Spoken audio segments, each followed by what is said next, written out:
Allah menciptakan. Roh Allah melayang-layang memberi hidup pada ciptaan. Wa yumer Elohim, dan berfirmanlah Allah, Yehiur wa Yehiur.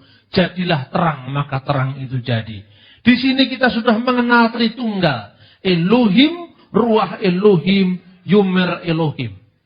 Allah, Roh Allah, dan firman Allah. Jadi Tritunggal bukan ciptaan orang Kristen. Tritunggal ada dalam Alkitab. Formulasinya ditegaskan kembali oleh gereja. Tapi ajarannya ada dalam Alkitab. Shalom. Salam sejahtera dalam kasih Kristus.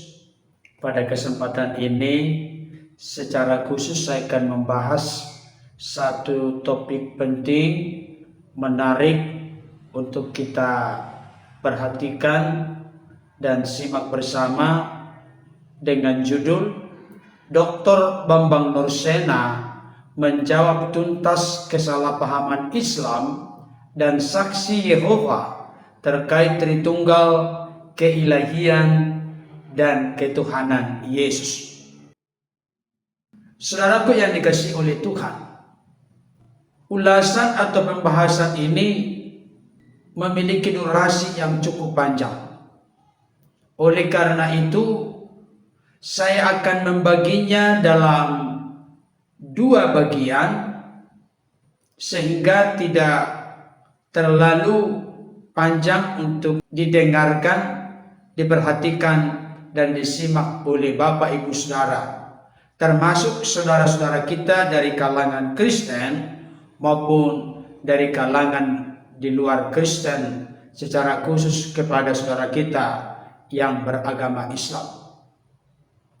Bapak Ibu Saudara yang dikasihi oleh Tuhan, sebelum saya menyuguhkan ulasan kupas tuntas pembahasan dari hambanya Dr. Bambang Nursena yang begitu luas dan mendalam, saya akan memulainya dengan sebuah prolog, termasuk di dalamnya dengan merangsang, mendorong, memotivasi kita dalam bentuk pertanyaan, sehingga menggugah kita untuk benar-benar rindu, serius, sungguh-sungguh mendengarkan dan menyimak ulasan ini, bukan hanya di permulaan, tapi juga sampai tuntas. Hal ini menjadi penting supaya Bapak Ibu Saudara dari agama manapun, termasuk dari Islam dan Kristen, dapat secara utuh mengerti, memahami, menangkap ulasan yang begitu penting dan berharga ini, sehingga tidak menimbulkan kekeliruan, kesalahpahaman dalam konteks doktrin ajaran kekristenan yang sangat fundamental dan benar-benar pengajaran yang substansi, doktrin yang begitu penting di dalam kalangan kekristenan. Bapak Ibu Saudara, saya mau sampaikan seperti yang dikatakan oleh hambanya Dr. Bambang Nursena. Sebenarnya kendala atau hambatan pewartaan kabar baik tentang Kristus adalah adanya kesalahpahaman, di mana orang-orang Kristen dipahami, dimengerti oleh orang-orang lain berkaitan dengan ajaran keilahian ketuhanan Yesus, diartikan telah melakukan dosa syirik atau mempersekutukan Allah dengan ilah-ilah yang lain. Benarkah demikian? Kita akan menyimak secara luas dan mendalam ulasan atau pembahasan dari hambanya Dr. Bambang Nursena. Apakah sebenarnya hukum yang terutama dalam kekristenan, termasuk dalam konteks Yahudi? Apakah yang menjadi pondasi dari seluruh ajaran doktrin kekristenan? Jika Allah itu Esa, siapakah Yesus Kristus? Apakah Yesus itu Tuhan selain Allah? Apakah Yesus itu firman Allah yang satu hakikat dengan Allah? Apakah ungkapan anak Allah itu berarti Allah itu beranak, apakah bedanya keilahian Yesus sebagai firman Allah, dan firman Allah itu adalah Allah, dengan ketuhanan Yesus dalam eksistensi keberadaan sebagai manusia? Dengan kata lain, apakah artinya ketuhanan Yesus Kristus? Apakah artinya Yesus itu Allah kami, atau Yesus itu Tuhan kami, seperti lagu yang dinyanyikan oleh hambanya Dr. Bambang Nursena, Yesus Tuhan dan Allah kami. Saudaraku yang dikasihi oleh Tuhan, semua pertanyaan-pertanyaan ini harus dijelaskan tuntas, clear, supaya iman kita tidak disalahpahami oleh saudara-saudara kita berkeyakinan atau beragama lain, secara khusus dalam hal ini saudara-saudara kita dari Islam. Saya akan teruskan kembali membuat pertanyaan, kenapa Yesus itu disebut firman Allah? Apakah eksistensi Yesus sebagai firman Allah bisa disamakan dengan gelar-gelar Yesus, seperti Yesus terang dunia, Yesus air hidup, Yesus roti yang turun dari surga? Apakah firman itu hanya bergelar firman Allah seperti pengertian pemahaman saksi-saksi Yehova? Ketika Yesus disebut firman Allah, apakah Yesus itu bukan Allah? Lebih dulu mana antara Allah dengan firman Allah dan roh Allah? Benarkah iman Kristen diambil dari agama-agama pagan atau kafir? Benarkah ajaran Tritunggal, Bapa, Anak, dan Roh Kudus diambil dari paganisme Mesir kuno, di mana Isis, Osiris punya anak yang bernama Horus? Benarkah lagu Bapak Haji Roma Irama yang berkata Allah tidak beranak dan tidak diperanakan menyindir orang-orang Kristen?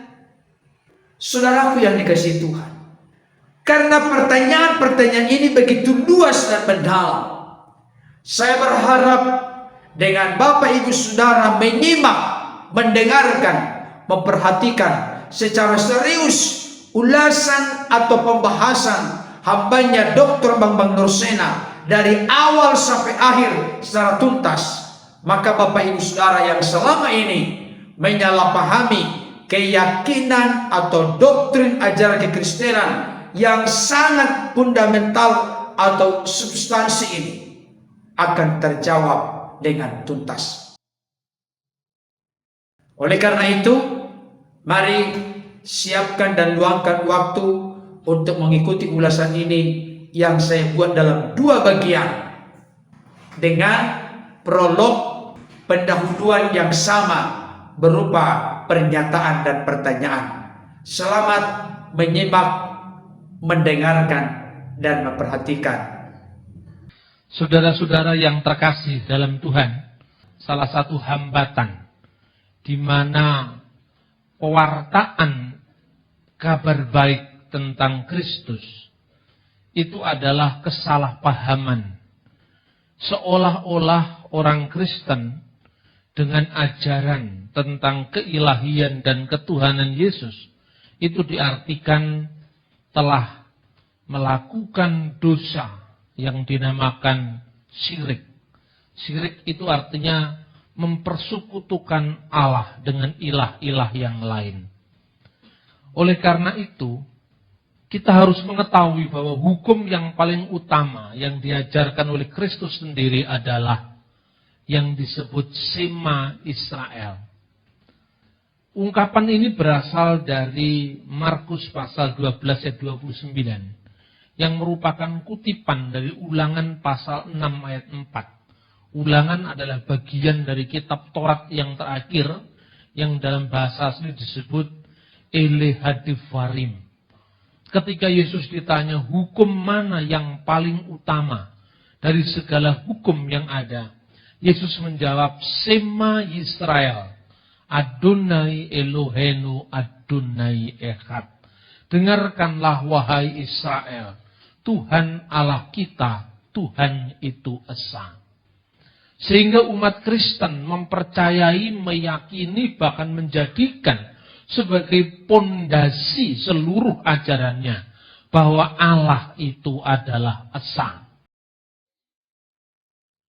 Hukum yang diturunkan kepada Nabi Musa yang dikenal dengan Asyeret Hadvarim atau the Ten Commandment. Yang pertama adalah Lo yihye lecha Elohim akhirim alfanai.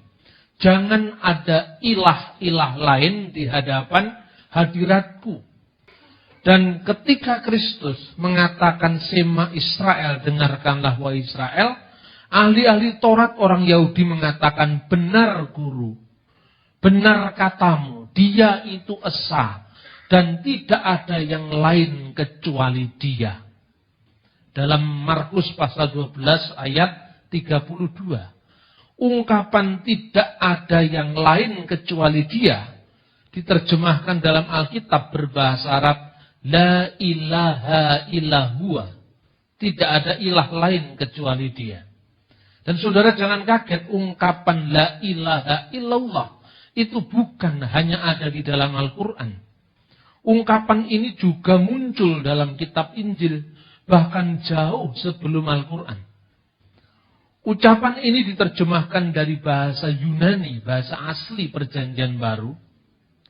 Terdapat dalam 1 Korintus pasal 8 ayat 4, Audes Theos Eimihes, yang diterjemahkan di dalam bahasa Arab, La ilaha illallah. Tidak ada ilah selain Allah. Karena itu bukan tanpa kebetulan, ketika saya diundang oleh Yayan Antasari, saya mengawali presentasi ceramah saya waktu itu dengan mengutip syair dari Khalil Gibran. Khalil Gibran adalah seorang penyair Libanon. Dia mengatakan, Kul la ilaha illallah wa la say'an illallah wa kun masihiyan. Katakanlah la ilaha illallah. Tidak ada ilah kecuali Allah. Dan katakanlah tidak ada sesuatu pun kecuali Allah. Dan jadilah kamu pengikut Kristus. Mereka kaget karena Khalil Gibran itu disangka Muslim. Karena orang Arab. Padahal Khalil Gibran adalah seorang penyair Kristen dari Libanon. Kita lupa bahwa sebenarnya terjadi pemetaan yang oversimplicity, seolah-olah Arab itu Islam, Barat itu Kristen. Padahal tidak seperti itu. Nah, akibatnya ketika orang Kristen disalahpahami, seolah-olah dengan ajaran Tritunggal, Bapa, Putra, dan Roh Kudus, itu dipahami bahwa Allah itu tiga. Maka di sini terjadi kebuntuan bahasa teologis. Karena bahasa kita tidak sambung. Kemudian apa relevansinya ayat-ayat ini? Allah itu jelas esa. Tidak ada ilah lain kecuali dia. Allah itu esa. Tidak ada sekutu baginya. Ini hukum yang paling utama yang dikatakan oleh Kristus. 3 kali sehari orang Israel mengidungkan pujian ini. Shema Yisrael, Adonai Eloheinu, Adonai Echad. Ini Ulangan pasal 6 ayat 4 yang oleh Yesus disebut Misfah Harisonah, hukum yang paling utama. Yohanes ini merupakan jawaban. Jikalau Allah itu esa, siapakah Yesus Kristus? Apakah dia Tuhan selain Allah? Ataukah dia firman Allah yang satu dengan Allah? Ini harus disampaikan. Apakah ungkapan anak Allah itu berarti Allah itu beranak? Apa bedanya keilahian Yesus sebagai firman Allah dan firman Allah itu adalah Allah? Dan apa artinya ketuhanan Yesus Kristus? Kita sering bernyanyi, Yesus Tuhan dan Allah kami. Apa artinya Yesus itu our God? Dan apa pula artinya Yesus itu our Lord? Ini harus dijelaskan clear. supaya iman kita tidak lagi disalahpahami. Orang Kristen Arab ketika dia berdoa selalu diawali dengan kata-kata Bismil abi walibni warrohil kudus al-ilahu wahid. Demi nama Bapa, Putra, dan Roh Kudus, yaitu Allah yang esa. Penekanan pada kesan Allah itu sangat penting. Karena itu kita mengerti tentang siapa Yesus, itu berasal terutama dari pemahaman kita tentang Yohanes pasal 1. Dan memang teks Injil ini dalam bahasa Arab sangat mirip dengan kesaksian Quran tentang siapakah Isa. Dalam Al-Quran, Yesus disebut sebagai kalimatullah, firman Allah. Atau kalimati minhu, firman dari dia. Atau kalimati minallah, firman dari Allah. Di dalam ayat Injil ini, disebutkan dalam teks bahasa Arab, fil badi'il kanal kalimah. Wal kalimatu kana indallah wa kana kalimatullah. Pada mulanya adalah firman, dan firman itu bersama-sama dengan Allah, dan firman itu adalah Allah. Bahwa ada perbedaan tafsir antara Kristen dan Islam, itu bukan wilayah kita yang kita bahas. Tetapi artinya begitu populernya tokoh Isa Al-Masih yang disebut kalimatullah itu dalam kedua agama. Kita tidak usah mencampuri agama orang, tapi kita akan membahas dari iman Kristen sendiri. Kenapa Yesus itu disebut firman Allah? Ironisnya karena banyak orang Kristen yang tidak memahami ayat ini. Justru teks ini disamakan aja dengan gelar-gelar Yesus. Yesus terang dunia. Yesus itu adalah air yang hidup. Yesus itu roti yang turun dari surga. Itu adalah gelar-gelarnya Yesus. Tetapi Injil Yohanes, penegasan bahwa Yesus adalah firman, bukan sekedar gelar Yesus. Tetapi itu adalah hakikat dari Yesus Kristus. Karena banyak sekali juga terjemahan-terjemahan kitab suci yang kurang pas. Misalnya The Living Bible menerjemahkan in the beginning was the Christ. Pada mulanya adalah Kristus. Ini salah. Karena Kristus itu gelar. Dia yang diurapi itu Kristus. Tetapi firman itu bukan sekedar gelarnya Yesus. Firman itu identitas siapa Yesus sebelum dia datang ke dunia. Kalau kita menganggap bahwa firman itu hanya gelar, kita sama dengan saksi Yehova. Yesus itu bergelar firman Allah. Karena kemana-mana membawa firman, memberitakan firman, maka disebut firman Allah. Apa bedanya ketika orang mengatakan, si tukang bakso, karena kemana-mana bawaannya jualan bakso, maka disebut si tukang bakso. Jadi itu hanya gelar. Tetapi firman di sini bukan gelar. Apa buktinya? Ayat 3 mengatakan, segala sesuatu dijadikan oleh dia. Dan tanpa dia, tidak ada sesuatu pun yang jadi dari segala yang telah dijadikan. Segala sesuatu dijadikan oleh firman Allah. Segala sesuatu ini Allah menjadikan dengan jadilah terang, maka terang itu jadi. Itulah ajaran Tritunggal. Pada mulanya Allah menciptakan langit dan bumi. Ini bunyi kitab Taurat pembukaan. Kejadian atau Bereshit 1 ayat 1. Bereshit bara Elohim et hasamayim ve et haaret. Pada mulanya Allah menciptakan langit dan bumi. Ve haaret hayetah tohu wa bohu. Dan bumi itu belum berbentuk dan kosong. Ve hosek alfenetehom. Dan kegelapan menutupi samudra raya.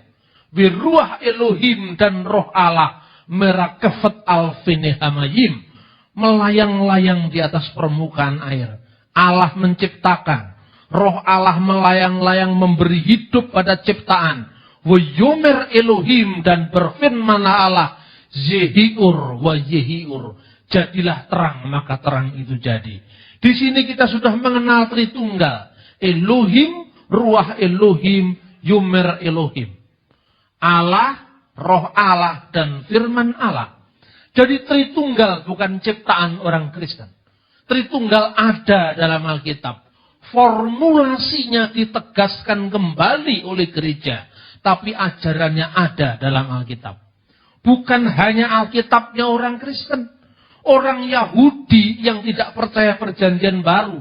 Mereka percaya perjanjian lama. Yang mereka sebut Tanakh, Torah, Nevim, Beketuvim. Percaya bahwa Allah menciptakan dunia lewat firman-Nya dan roh-Nya. Ini sangat penting, saudara-saudara. Yesus disebut firman Allah. Pertanyaannya sekarang, apakah Yesus bukan Allah? Kalau Yesus firman Allah, apakah Yesus bukan Allah? Firman Allah adalah Allah. Tapi banyak orang yang tidak memahami arti ini. Saudara-saudara kita yang mengaku diri Kristen tapi bukan Kristen. Kelompok saksi Yehova misalnya. Mereka mengatakan bahwa firman Allah itu hanya gelarnya Yesus. Bukan hakikat Yesus. Bukan identitas siapa Yesus. Firman Allah itu hanya gelarnya Yesus. Lalu dikatakan, kalau Markus bersama-sama dengan Yohanes, apa pada saat yang sama Yohanes adalah Markus? Tentu jawabannya bukan. Yohanes bersama-sama dengan Markus. Markus bukan Yohanes. Lalu pertanyaannya, apabila firman bersama-sama dengan Allah, apakah firman adalah Allah? Orang Kristen yang tidak siap akan menjawab, bukan. Nah, kalau gitu Yesus bukan Allah. Padahal pertanyaannya tidak seperti itu. Firman Allah bersama-sama dengan Allah. Apakah firman Allah adalah Allah? Ya, firman Allah adalah Allah. Kenapa kok nggak sama? Kalau Yohanes bersama Markus, Markus bukan Yohanes. Karena Markus, gundulnya Yohanes, ndasnya saksi Yehova itu terpisah satu sama lain. Karena manusia, benda, semua terikat oleh ruang dan waktu. Tetapi kalau Allah dengan firman-Nya sekarang, Allah beserta dengan orang yang sabar. Allah itu roh. Roh itu tidak terikat oleh ruang dan waktu. Sekarang Anda hitung berapa jumlahnya orang yang sabar. Innallaha ma'asyubirin. Allah beserta orang yang sabar. Oh, jumlahnya banyak, Pak. 100.000. Katakanlah ada 100.000 orang yang sabar. Tinggal di 100.000 tempat yang berbeda-beda. Pada saat yang sama Allah beserta 100.000. Apakah Allah jadi 100.000? Tidak, karena Allah itu bukan bakpao. Allah itu bukan gundulnya Markus. Allah itu bukan benda. Allah itu adalah roh. Tidak seorang pun orang Kristen yang mengatakan Bapa kami yang di surga. Surga itu alamatnya mana? Lalu Anda di satu pihak mengatakan Allah berdiam di bait Allah di Yerusalem. Loh, terus kita berdoa, Tuhan, Engkau ini masih di surga ataukah sudah turun ke Yerusalem? Sesuai dengan firman-Mu, 2-3 orang berkumpul atas namaku. Tuhan hadir. Lihatlah Tuhan, saya sudah berkumpul di Embong Sawu. Lebih daripada 200 orang. Kapan Engkau hadir? Berapa jam lagi perjalanan dari Yerusalem ke Embong Sawu? Ini orang yang otaknya perlu diperiksakan. Benar apa tidak? Karena memahami Allah secara salah. Nah, ini pula saudara-saudara kita prihatin dengan banyaknya penyesatan-penyesatan yang dilakukan oleh saksi Yehova. Saya katakan misalnya, firman bersama-sama dengan Allah. Dan firman dengan Allah itu tidak ada yang dahulu, tidak ada yang kemudian. Karena itu Alkitab mengatakan NRK pada mulanya, in the beginning. Pertanyaan yang paling mudah dikatakan, Allah dengan firman Allah duluan mana adanya? Kalau dijawab, itu duluan Allah. Berarti Allah, keberadaannya, eksistensinya sudah ada. Firman-Nya belum ada. Pertanyaannya berarti Allah pernah ada, keberadaannya, eksistensinya, tanpa sang firman. Karena firman-Nya belum ada. Apakah Allah pernah bisu berarti? Tidak kan? Oh, berarti kalau gitu lebih dulu mana Allah dengan firman-Nya? Kalau dijawab, lebih dulu firman-Nya. Firman-Nya siapa? Kalau firman Allah itu adalah firmannya Allah, ya automatically firman Allah dan Allah sama-sama kekal. Allah dengan roh Allah lebih dulu mana adanya? Kalau dijawab lebih dulu Allah, berarti Allah sudah ada eksistensinya, keberadaannya, firmannya belum ada. Berarti Allah pernah ada tanpa firmannya. Berarti Allah pernah ada tanpa rohnya. Apakah Allah pernah almarhum? Kan tidak. Kalau dikatakan lebih dulu rohnya, rohnya siapa? Roh Allah itu ya rohnya Allah, ya Allah itu sendiri. Maka Bapa, Putra, dan Roh Kudus, Elohim, Ruah Elohim, Dafar Elohim, Allah, Roh Allah, firman Allah adalah satu. Al-ilahu wahid. Kata orang Arab. Allah itu adalah esa.